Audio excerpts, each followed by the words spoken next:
Do you sometimes stare at your overflowing inbox and dread having to go through all of those emails? Even if you do manage to squeeze out some time to clear your emails, you'll probably wake up the next morning to a full inbox all over again. But what if you could actually achieve much more by responding to just 20% of those messages?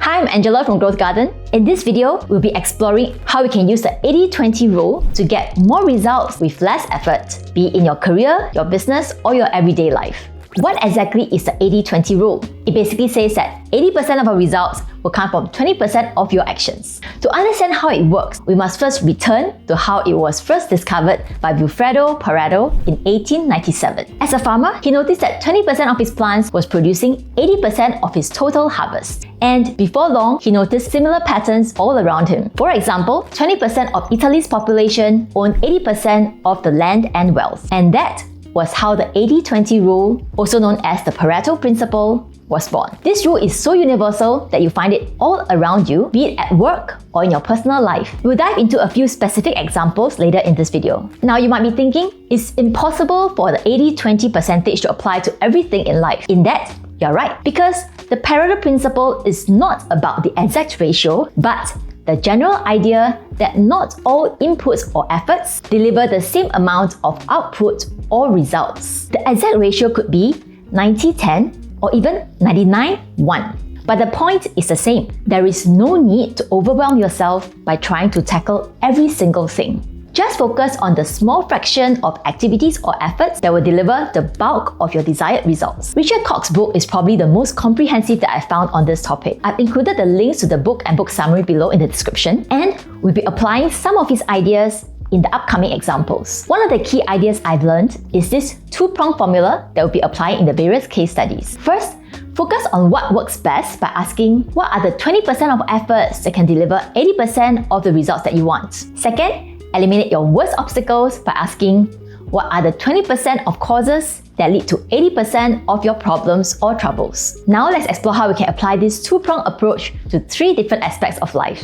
First, how can the Pareto principle improve your career prospects? This is a real story of a woman named Mary who really loved cars. She began her career with a big car manufacturer inspecting units on the assembly line. Mary had many positions throughout the company and she climbed her way to the top. Could you guess who that was? It was Mary Barra, the first female CEO of General Motors, one of the top 3 automakers in the world. Now, Mary was dedicated to her job, but she didn't succeed by working in the office 24/7. She once said, "It's not to do necessarily everything, but it's to do those important things."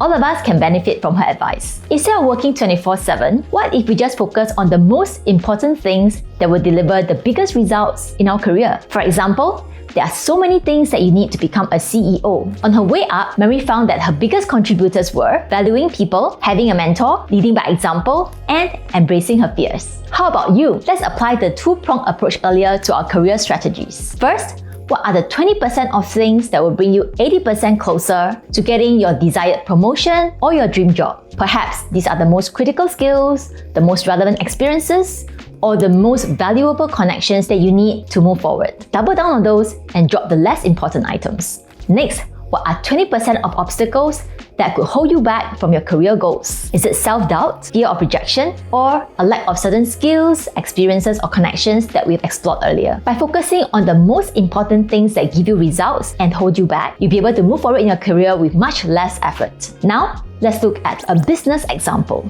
One of the critical things for a successful business is to have good people working with you. Chances are, 20% of your team members are likely to contribute to 80% of your team's results. On the other hand, there are probably a handful of underperforming staff who are dragging down your entire team. Your team's performance probably falls on a curve like this. Many businesses respond to this pattern by promoting the top performers and removing the bottom ones. But that's really wasteful given the amount of resources that it takes to hire people. In the book Work Rules, Laszlo shares Google's approach, which is much better for boosting employee performance. Google uses a two-tiered approach which mirrors the two-pronged Pareto strategy that we were discussing earlier. They address two questions. What are the attributes and behaviors of the top 5% of our workforce? And how can we improve and elevate the performance of the bottom 5%? Instead of spreading themselves too thin by training everyone equally, this approach helps them to learn from their best performers and to bring out the worst performers. By tackling the top and bottom 5%,